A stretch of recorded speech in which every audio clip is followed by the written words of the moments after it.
जी, अस्सलाम वालेकुम। मैं उस्ताद शाकिर, आप देख रहे हैं आर्ट। उम्मीद करता हूँ सारे लोग खैरियत से होंगे, खुश होकर हम अपनी लाइफ गुज़ार रहे होंगे। जैसा कि आप लोग को मालूम है कि बेनज़ीर इनकम सपोर्ट प्रोग्राम के बारे में जो भी न्यू अपडेट होती है, वो मैं आप लोग को टाइमली प्रोवाइड करता रहता हूँ। तो इस वजह से आप लोग से गुज़ारिश है कि चैनल को सब्सक्राइब करें ताकि हर आने वाली नई अपडेट भी आप लोग को मिलती रहे। तो आज जो मैं आपको बताने जा रहा हूँ, वो बच्चों के तलीमी वज़ाइफ़ के बारे में बताने जा रहा हूँ। अरेंजमेंट हमने अभी तक किए हैं और जो-जो इक़दामात हम कर चुके हैं, वो सारे बताने जा रहा हूँ। और ये भी बताने जा रहा हूँ कि हाँ जी, तालीमी वज़ाइफ़ का हम कब इजरा करने वाले हैं और कब आप लोग के अकाउंट में पेमेंट आएगी और आप लोग को ये खबर मिलेगी कि हाँ, जाएँ और आज जाके अपने पैसे निकलवाएँ।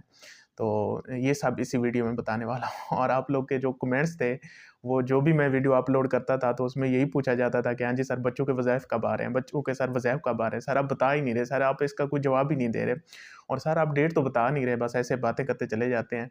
तो अब डेट फिक्स ही नहीं हुई थी, तो मैं क्या बताता ना? तो इस वजह से डेट उसमें नहीं बताई। और दूसरा फिर ये भी है, आप लोग के कमेंट्स जो हैं वो पढ़ के मुझे एक फ़ेमस जो था वो डायलॉग था वो याद आ गया। आप भूल जाएँ ये हो नहीं सकता और मैं भूल जाऊँ ये आप होने नहीं दोगे। तो यही सिलसिला मेरे साथ भी जारी रहा। लेकिन अच्छी बात है, वो अच्छी बात इस वजह से भी है क्योंकि आप लोग का हक है और आप लोग को पूछना भी चाहिए और हमें भी ये एहसास होना चाहिए कि हाँ जी, हमने उनका वो जो बच्चे हैं, जो गरीबों के बच्चे हैं और जिनका हमने वज़ीफ़ा देना है, तो हमें भी उनके लिए क्या होना चाहिए, याद दहानी होनी चाहिए कि हाँ जी, वाक़ई हमने देना है और उसके लिए हमने अरेंजमेंट भी करने हैं सारे। तो इस वजह से ये एक अच्छी चीज़ थी और मैं एप्रिशिएट करता हूँ, आप लोगों ने पूछ के अच्छा किया क्योंकि ये 6 माह का वज़ीफ़ा है और इसमें जिनकी लड़कियाँ 5 से छठी क्लास में गई हैं, तो उनका बोनस भी इसमें शामिल है। पहले भी तो हम ही हैं जो आपको आप लोग का वज़ीफ़ा प्रोसेस करते हैं, कोई और तो नहीं करता या कोई और डिपार्टमेंट तो नहीं करता। ये हमारा काम है और हम नहीं करना होता है। मैंने जो रिसेंटली अरेंजमेंट किए हैं, मैं पहले भी आपको बता चुका हूँ, वो यही यही बता चुका हूँ कि हम चाह ये रहे हैं, हम ये चाह रहे हैं जिन स्कूलों की क्या हुई है वेरिफ़िकेशन अभी रहती है। तो क्योंकि जो वज़ीफ़ा हमने देना है ये सितंबर तक देना है। कब तक देना है? सितंबर तक देना है। उसके बाद जो अक्टूबर, नवंबर या दिसंबर में जिनने बच्चे ऐड करवाए हैं, उनको अभी हमने वज़ीफ़ा नहीं देना, उनको जाके अप्रैल में वज़ीफ़ा मिलना है। तो इस वजह से वो तो ये पूछें भी ना और ना ही उनका पूछना हक बनता है क्योंकि उनको तो अभी मिलना ही नहीं है, उन्होंने बच्चे ही बाद बाद में ऐड कराए हैं, उनका तो इससे वास्ता ही नहीं है ना। तो इस वजह से उनको नहीं पूछना चाहिए। तो बाकी जो लोग हैं जिनका सितंबर तक वज़ीफ़ा है, सितंबर तक हमने पेमेंट देनी है और काफ़ी सारे स्कूल ऐसे हैं हमारे पास, ख़ास तौर पे पंजाब और सिंध में जिन स्कूलों की अभी तक वेरिफ़िकेशन रहती थी, तो हम वही कोशिश कर रहे हैं उनको उस वेरिफ़िकेशन को पाया तकमील तक पहुँचाएँ, वो बच्चे रह ना जाएँ, इस वज़ीफ़े से महरूम ना जाएँ ताकि उनको भी यहाँ तक पेमेंट क्लियर हो जाए। तो उसके लिए जो हमने अरेंजमेंट किए हैं वो यही किया है आप कहेंगे बस आप अरेंजमेंट ही कर रहे हैं, आगे तो कुछ कर नहीं रहे। नहीं, नहीं, आगे भी बहुत कुछ कर रहे हैं।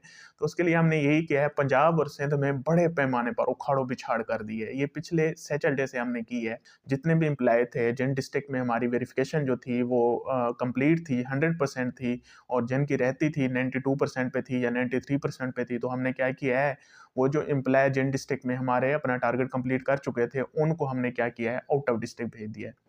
और वो इतनी सर्दी में आप जाना भी नहीं चाह रहे थे क्योंकि वेरिफ़िकेशन अक्सर जो हमारी होती है, ये जो हमारे एम्प्लॉयी जाते हैं, वो बाइक पे जाते हैं और आपको पता है मौसम का, किस तरह का आजकल मौसम है और फ़ील्ड के हालात क्या हैं, उनमें से काफ़ी सारे बेचारे बीमार भी हो गए हैं, लेकिन फिर भी वो कहते हैं, "सर, हमें स्कूल नज़र ही नहीं आता।"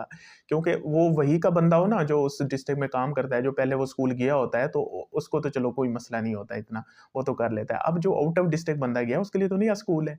और फिर स्कूल क्या है, स्कूल धुंध में छुपा हुआ है, नज़र ही नहीं आ रहा। तो वो फिर देहातों के स्कूल हैं क्योंकि जो बच्चे पढ़े हैं ना, वो ये तो नहीं है कि मेन रोड पे बच्चे पढ़े हैं। वो स्कूल जो बच्चे पढ़े हैं, जिनका बैकलॉग रहता है, कोई नहर के दूसरे किनारे है, कोई दरिया के दूसरे किनारे है, किसी को कश्ती कश्ती से जाके क्रॉस करना पड़ता है और किसी स्कूल को ढूँढना पड़ता है कि हाँ जी, वो है कहाँ पे, उसके लिए रास्ता ही नहीं होता। तो इस वजह से ना उसमें काफ़ी सारे मसाइल हमें आ रहे हैं, लेकिन हम उन पे काबू पा रहे हैं, उनसे घबरा नहीं रहे। ये नहीं कह रहे कि हाँ जी, इन मसाइल है तो इन स्कूलों को छोड़ दें और इनकी वेरिफ़िकेशन ना करें। नहीं, नहीं, ऐसा बिल्कुल नहीं कर रहे। हमने फिर भी उनको हमने कहा धुंध है, तूफ़ान है, जो भी है, आपने क्या करना है, आपने जाना है और उन स्कूलों में वेरिफ़िकेशन करनी है। तो पिछले हफ़्ते से हम उनको लगा चुके हैं इस काम पे। परफ़ॉर्मेंस जो है वो भी हेडक्वार्टर में बैठ के वो भी देखते हैं और वो अच्छा परफ़ॉर्म कर रहे हैं और हमारी यही कोशिश है, दिन रहते हैं जनवरी में, इसी महीने हम क्या कर रहे हैं, हम इसको वेरिफ़िकेशन को मुकम्मल करने जा रहे हैं। और उनको यही कहा हुआ है कि आप क्या करें, ये अगला यही जो वीक है इसमें स्कूल ख़त्म करें, ताकि हम क्या करें, पहली जो फरवरी हमारे पास आ रही है उसमें हम क्या करें, वज़ीफ़े का इजरा करें। और हमारी ये भी कोशिश है कि इलेक्शन से पहले ये जो औरतें हैं जिनके बच्चे स्कूल जाते हैं, ये क्या करें, उससे पहले ये अपना वज़ीफ़ा ले भी चुके हों ताकि क्या हो, ये वाला रश जो है ये भी ख़त्म हो जाए। तो इसी वजह से हमें बहुत ज़्यादा जल्दी है, हमें आप लोगों से भी ज़्यादा जल्दी है।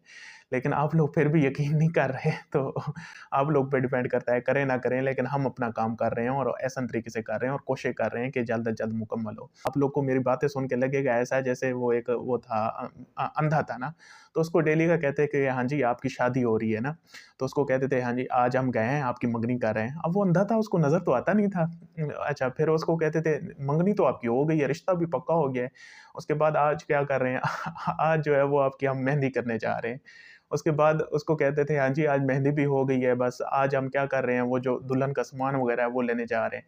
आज जी, हाँ जी, दुल्हन का सामान भी आ गया है। आज जो है वो आपका निकाह पढ़ाने जा रहे हैं। हाँ जी, अब निकाह भी हो गया है। तो अब अंधा बेचारा भी सुन-सुन के तंग आ गया। अब वो उसको नज़र तो आता नहीं था, क्योंकि वो बेचारा अंधा था। अब जिसकी आँखें होती हैं, उसको तो नज़र आता है ना, उसको तो पता चलता है कि हाँ जी, मेरी शादी हो रही है और बाकी ये अरेंजमेंट्स भी हो रहे हैं। अब वो था बेचारा अंधा, उसको तो कोई अरेंजमेंट नज़र नहीं आ रहा था। तो वो ये कहता था कि जब मेरी दुल्हन मेरे पास आएगी और मुझे आके बोलेगी, हाँ जी, मैं आपकी दुल्हन हूँ, और कहेगी कबूल है, कबूल है, कबूल है, तब मैं मानूँगा कि वाक़ई मेरा निकाह भी हो गया और मेरी शादी भी हो गई है, उससे पहले मैं नहीं मानता। तो क्योंकि उसको कुछ नज़र ही नहीं आ रहा था।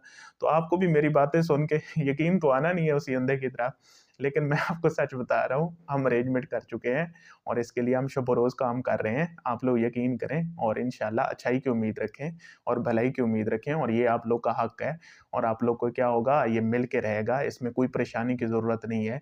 जो आपको कह रहे हैं कि हाँ जी, अब वज़ीफ़ा नहीं आएगा, कोई कह रहा है हाँ जी, जून में आएगा। ओ भई, किसने आपको कहा है जून में आएगा? मतलब किसने कहा है? उस बंदे का नाम तो बताएँ।